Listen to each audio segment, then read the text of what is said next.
Hello students, welcome to my YouTube channel. Our today's topic is accounting ratio class plus 2, chapter number 6, question number 76 to question number 80. आज हम जो है accounting ratio के question number 76 से लेके question number 80 तक सभी question जो है कंप्लीट करेंगे। तो आप सभी बच्चों ने जो है इसको बड़े ध्यान से देखना है। Question number 76, dividend per shares. Calculate dividend per share from the following figures: net profit after tax and before preference share dividend 4 lakh, unpaid dividend rupees 50,000, profit retained in the business 1,50,000 and आपका जो ये दिया है कि equity share capital rupees 2 lakh. तो किस प्रकार से जो है डिविडेंड पर शेयर निकालेंगे इसका फॉर्मूला लिखेंगे जिससे आपको और अधिक क्लियर होगा। तो क्वेश्चन नंबर 76 हम करेंगे। तो क्वेश्चन नंबर 76 में हमारे से पूछा है डिविडेंड पर शेयर। तो डिविडेंड पर शेयर का फार्मूला सबसे पहले हम लिखेंगे डिविडेंड पर शेयर। तो डिविडेंड पर शेयर को निकालने का फार्मूला होता है dividend paid to equity share holder divide by number of equity shares. तो फार्मूला होता है dividend paid to equity share holders, paid to equity share holders divided by number of equity shares divided by number of equity shares। तो सबसे पहले हम जो है dividend pay to equity share holders निकालेंगे जिसमें हमारे पास जो नेट प्रॉफिट दिया है, जो हमारे पास net profit before earning, net profit जो हमारे पास दिया है वो आफ्टर टैक्स दिया है। दैट मीन्स की net profit after tax but before dividend दिया है। और इसमें से हम जो है अनक्लेम डिविडेंड घटाएंगे, अनपेड डिविडेंड घटाएंगे, अनपेड डिविडेंड और अनपेड डिविडेंड घटाने के बाद हम इसमें से प्रॉफिट रिटेन प्रॉफिट निकालेंगे, प्रॉफिट रिटेन अर्निंग घटाएंगे, जो आपकी रिटेन अर्निंग है उसको भी घटाएंगे, रिटेन अर्निंग इनको भी घटा दिया जाएगा। और रिटेन अर्निंग घटाने के बाद जो हमारे पास आएगा, रिटेन अर्निंग को घटाने के बाद जो हमारे पास आएगा वो आएगा dividend pay to equity share holders. तो हमने क्या क्या चीजें घटानी है, हमारे पास net profit after tax and preference share dividend दिया है 4 लाख रुपीज, 4 लाख में से आप अनपेड डिविडेंड घटाएंगे 50,000 और साथ में आप जो है वो रिटेन अर्निंग घटाएंगे 1,50,000। तो आपके पास जो आएगा वो आएगा जी रुपीज 2 लाख। तो आपने डिविडेंड पर शेयर निकालना है। तो डिविडेंड पर share is equal to rupees 2 lakh divide by number of equity shares. 2 lakh को आप नंबर ऑफ इक्विटी शेयर से डिवाइड करेंगे। तो नंबर ऑफ इक्विटी शेयर्स आपके पास दिए हैं नंबर ऑफ इक्विटी शेयर्स दिए आपके पास 20,000। तो 20,000 इसमें से आप घटाएंगे तो आपके पास जो डिविडेंड पर शेयर आएगा वो रुपीज 10 पर शेयर आएगा। तो इस प्रकार से ये था जी आपको क्वेश्चन नंबर 76। क्वेश्चन नंबर 77 करते हैं, पढ़ते हैं question number 77। From the following information calculate earning per share, dividend per share और प्राइस अर्निंग रेशियो। हमारे पास 10% प्रीफरेंस शेयर कैपिटल दिए है, 10 लाख की इक्विटी शेयर्स 100 ईच के हिसाब से 60 लाख के दिए हैं और प्रपोज डिविडेंड 6 लाख का दिया है। हमारे पास प्रॉफिट बिफोर टैक्स दिया है 20 लाख और हमारे पास टैक्स दिया है 35% और मार्केट प्राइस पर इक्विटी शेयर्स हमारे पास 200 दिया है। तो हमने earning per share, dividend per share और प्राइस अर्निंग रेशियो निकालना है। तो किस प्रकार से इस क्वेश्चन के बेस पर हम इसको निकाल सकते हैं, हम क्वेश्चन देखते हैं जिससे क्लियर हो। क्वेश्चन नंबर 77, हम क्वेश्चन नंबर 77 करेंगे। तो क्वेश्चन नंबर 77 के अंदर सबसे पहले हमने निकालना है अर्निंग पर शेयर, इसको आप बोल सकते हैं ईपीएस। अर्निंग पर शेयर जो है, अर्निंग पर शेयर का जो फॉर्मूला होता है आप सभी जानते होता है net profit after tax interest and preference share dividend. तो आप लिखेंगे net profit after interest, taxes and preference dividend divide by number of equity shares divide by number of equity shares. तो जिसमें सबसे पहले आप क्या करेंगे कि नेट प्रॉफिट लिखेंगे।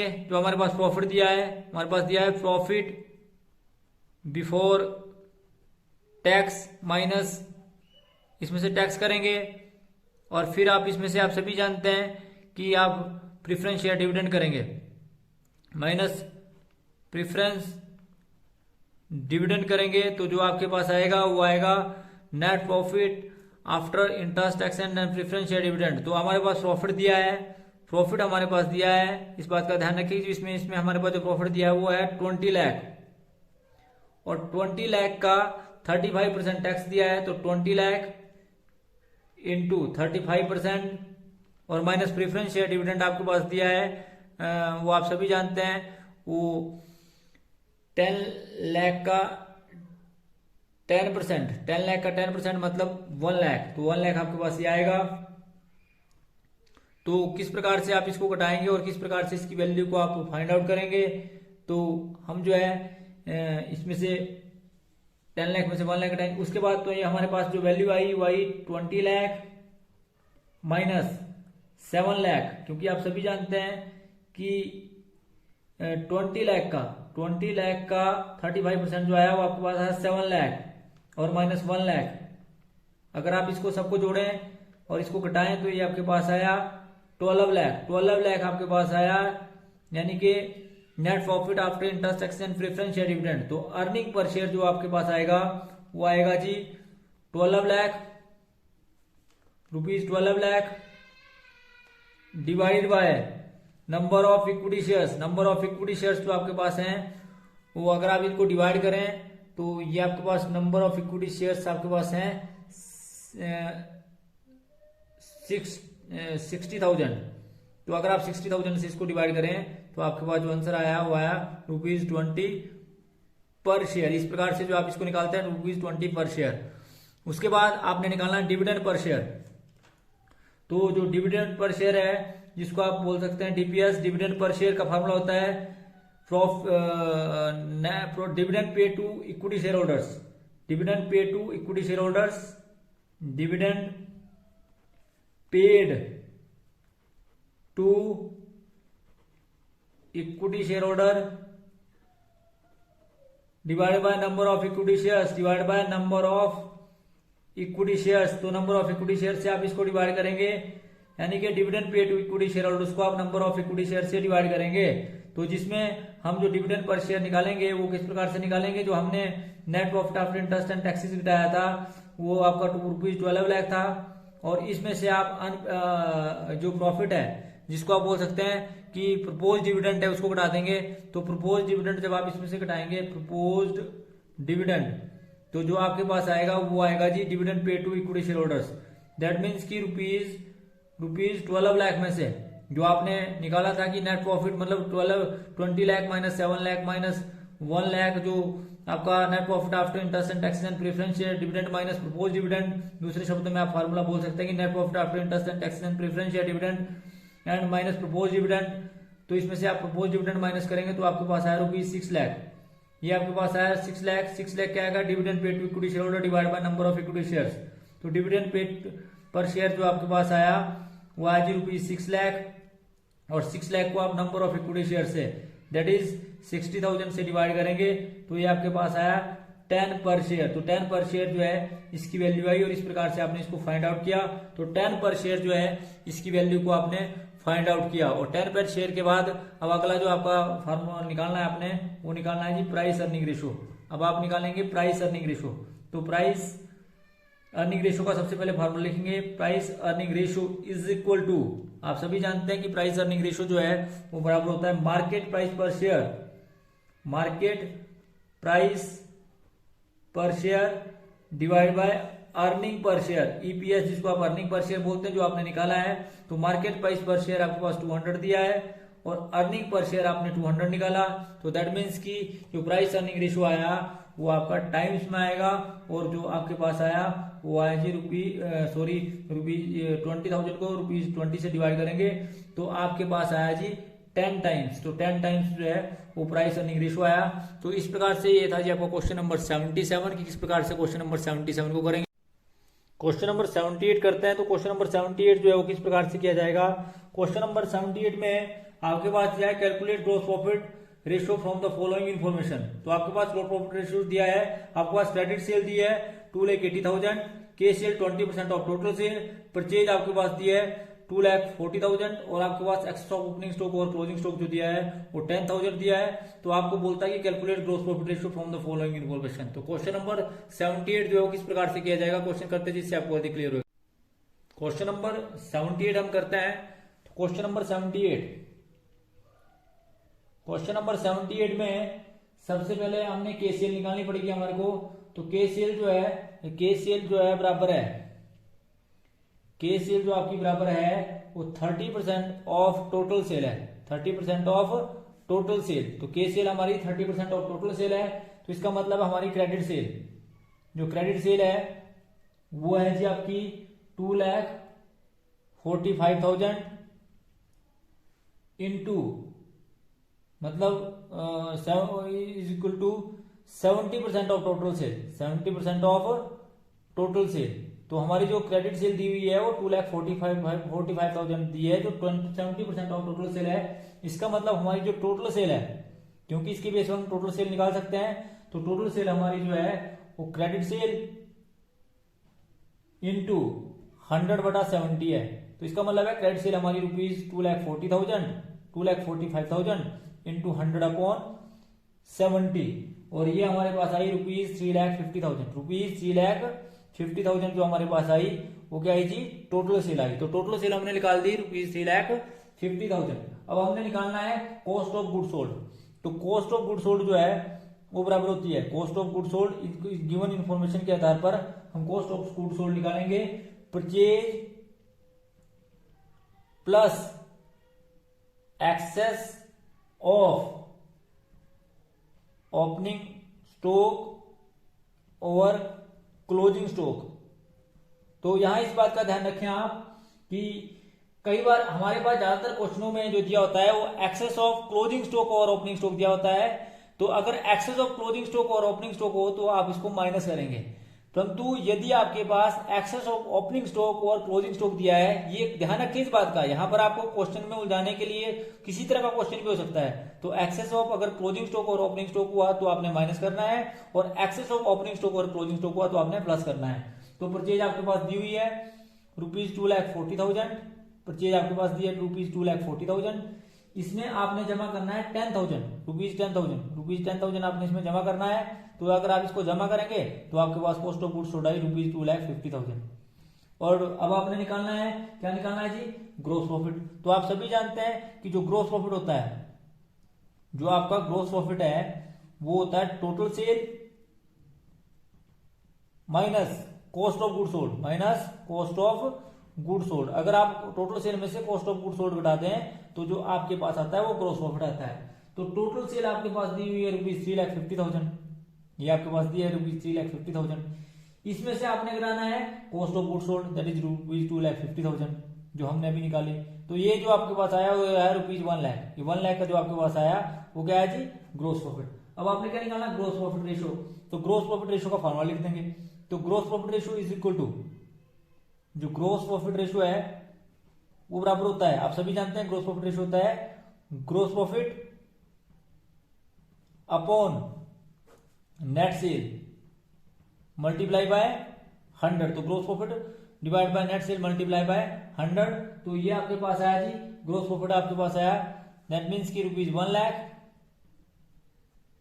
Divided by rupees 3,50,000 multiply by 100, that is 28.57%। तो इस प्रकार से ये था जी आपका क्वेश्चन नंबर 78 की किस प्रकार से क्वेश्चन नंबर 78 को आप करेंगे। तो आपके सामने क्वेश्चन था। Question number 79, calculate the net profit ratio from the following data. Sale आपके पास दिया है 2,60,000, सेल रिटर्न दिया है 10,000, ग्रोस प्रॉफिट रेशियो दिया है 1 लाख, एडमिनिस्ट्रेटिव एक्सपेंसेस दिए है 18,000, सेलिंग एंड डिस्ट्रीब्यूशन एक्सपेंसेस दिए 12,000, इंटरेस्ट ऑन डिवेंचर दिया है 10,000 लॉस ऑन फायर दिया है, लॉस बाय फायर दिया है 12,500, इनकम फ्रॉम इन्वेस्टमेंट दिया है 2,500। तो किस प्रकार से जो है नेट प्रॉफिट रेशियो के बेस पे आप जो है इस क्वेश्चन को करेंगे। तो हम क्वेश्चन करते हैं जिससे आपको अर्थ क्लियर हो जाएगा। Question number 79 net profit ratio जो आपने निकालना है इसमें, तो क्वेश्चन नंबर 79, तो क्वेश्चन नंबर 79 करते हैं हम जिससे आपको और अधिक क्लियर होगा। तो क्वेश्चन नंबर 79 में हमने निकालना है ये net profit ratio.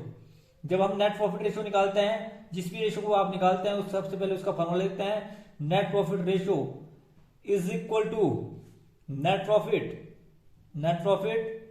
Divide by, आप सभी जानते हैं net profit divide by net sale multiply by 100। तो नेट प्रॉफिट रेशियो में आपने सबसे पहले नेट प्रॉफिट निकालना है। नेट प्रॉफिट को कैसे निकाला जाएगा जी? नेट प्रॉफिट इस क्वेश्चन के अंदर आपके पास ग्रॉस प्रॉफिट दिया हुआ है, तो gross profit minus administrative expenses, जितने भी एडमिनिस्ट्रेटिव एक्सपेंसेस हैं उनको आप घटाएंगे। एडमिनिस्ट्रेटिव एक्सपेंसेस घटाने के बाद आप इसमें से सेलिंग एंड डिस्ट्रीब्यूशन एक्सपेंसेस घटाएंगे। सेलिंग एंड डिस्ट्रीब्यूशन एक्सपेंसेस आप इसमें से घटाएंगे। उसके बाद आप जो है इंटरेस्ट ऑन डिवेंचर घटाएंगे, इंटरेस्ट ऑन डिवेंचर्स जो आपके पास दिया है, और साथ साथ में आप लॉस बाय फायर घटाएंगे। तो लॉस बाय फायर और इसके अंदर आप जोड़ेंगे इनकम फ्रॉम इन्वेस्टमेंट आप जोड़ देंगे। इनकम फ्रॉम इन्वेस्टमेंट ये आप जोड़ देंगे। तो ग्रोस प्रॉफिट आपके पास दिया है,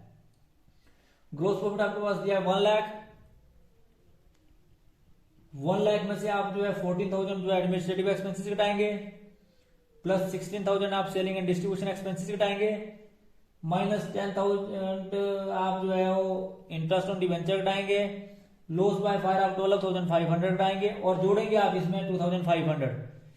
इन सबको जोड़ने और घटाने के बाद आपके पास जो नेट प्रॉफिट आया वो आया जी ₹50,000 मतलब ये खर्चे और इनकम को मिला के घटाने के बाद आपके पास 50,000 आया। तो नेट प्रॉफिट रेशियो यानी कि NP ratio is equal to net profit ratio is equal to ₹50,000 जो आपके पास प्रॉफिट है और divide by net sale means sale minus sale return means आपके पास 2,60,000 जो है वो सेल दी हुई थी और 10,000 जो है आपके पास रिटर्न है। तो इसका मतलब है 2,50,000 से आप डिवाइड करेंगे और मल्टीप्लाई बाय 100 करेंगे। तो दैट मीन्स की 50,000 divide by 2,50,000 multiply by 100 and that is, आप सभी जानते हैं ये आपके पास आया 20%। तो इस प्रकार से आपने इसको 20% निकाला।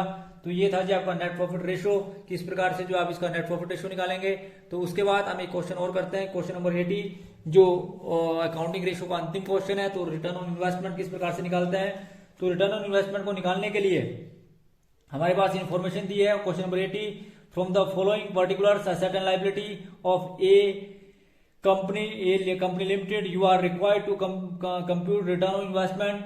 आपके पास इक्विटी शेयर लायबिलिटी दी है, शेयर कैपिटल दिया है, रिजर्व सरप्लस दिया है, 10% लोन दिया है और आपके पास इसी के साथ साथ आपके पास करंट लायबिलिटी दिया है, statement of profit and loss account दिया है, आपके पास फिक्स एसेट दिए हैं, करंट एसेट दिए हैं। तो किस प्रकार से जो आप इसको निकालेंगे। तो सबसे पहले आप जो है रिटर्न ऑन इन्वेस्टमेंट का फॉर्मूला लिखेंगे। तो क्वेश्चन नंबर 80 के अंदर आप सबसे पहले रिटर्न ऑन इन्वेस्टमेंट का फॉर्मूला लिखेंगे। तो रिटर्न ऑन इन्वेस्टमेंट का जो फॉर्मूला होता है क्वेश्चन नंबर 80 करेंगे। तो question number 80 return on investment जिसको आप बोलते हैं, रिटर्न ऑन इन्वेस्टमेंट का फॉर्मूला होता है रिटर्न ऑन इन्वेस्टमेंट का फॉर्मूला होता है earning before interest and taxes and preference share dividend divided by capital employed. तो इस प्रकार से जो आप इसका फॉर्मूला लिखेंगे। सबसे पहले आप earning before interest and taxes and preference share dividend डालेंगे। तो earning before interest and taxes में निकालने के लिए आप क्या करेंगे, आपके पास प्रॉफिट दिया है, स्टेटमेंट ऑफ प्रॉफिट दिया है, statement of profit and loss दिया है, इसमें आप इंटरेस्ट ऐड कर देंगे। तो आपके पास statement of profit and loss account जो दिया है वो दिया है 50,000 और अगर आप इसमें 10% जो लोन का इंटरेस्ट है यानी कि 10,000 उसको ऐड कर देंगे तो आपके पास EBIT आ जाएगा, दैट इज ₹60,000। तो ये तो आपने निकाल लिया, ₹60,000 जो आया आपके पास वो आया जी आपके पास earning before interest and taxes. आपका निकालना आपने कैपिटल तो कैपिटल इंप्लाइड जो होती है वो बराबर होती है, आप सभी जानते हैं कैपिटल इंप्लाइड जो है वो बराबर होती है इस क्वेश्चन के अंदर fixed asset plus current asset minus current liability, इस तरह से भी निकाल सकते हैं, या आप निकाल सकते हैं share capital plus reserve and surplus plus 10% loan account, 10% loan account और प्लस जो है वो आपका statement of profit and loss account, 10% loan account और plus statement of profit and loss account मतलब प्रॉफिट एंड लॉस अकाउंट। तो ये आपके पास है rupees 2 lakh plus 50,000 plus 1 lakh plus 50,000, ये आपके पास है रुपीज 4 लाख। तो अब आप रिटर्न ऑन इन्वेस्टमेंट का फॉर्मूला लिखेंगे, return on investment is equal to earning before interest and taxes and preference share dividend rupees 6 lakh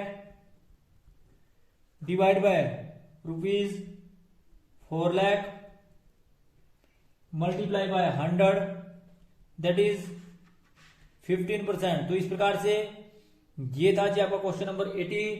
तो आज हमारे अकाउंटिंग रेशियो के जो है वो लगभग सारे क्वेश्चन जो है कंप्लीट हो चुके हैं। आप सभी ने इन सारे क्वेश्चनों की सारी वीडियो देख ली होगी, ऐसी होप आपसे करते हैं। और अगर किसी प्रकार की आपको दिक्कत आए, सारे प्रैक्टिकल क्वेश्चन आपको बड़ा डिटेल में बताया गया, यदि आपको किसी प्रकार की दिक्कत आए तो आप उसके लिए फोन कॉल कर सकते हैं। Thanks for watching the video, please like, comment and subscribe my channel. Thank you.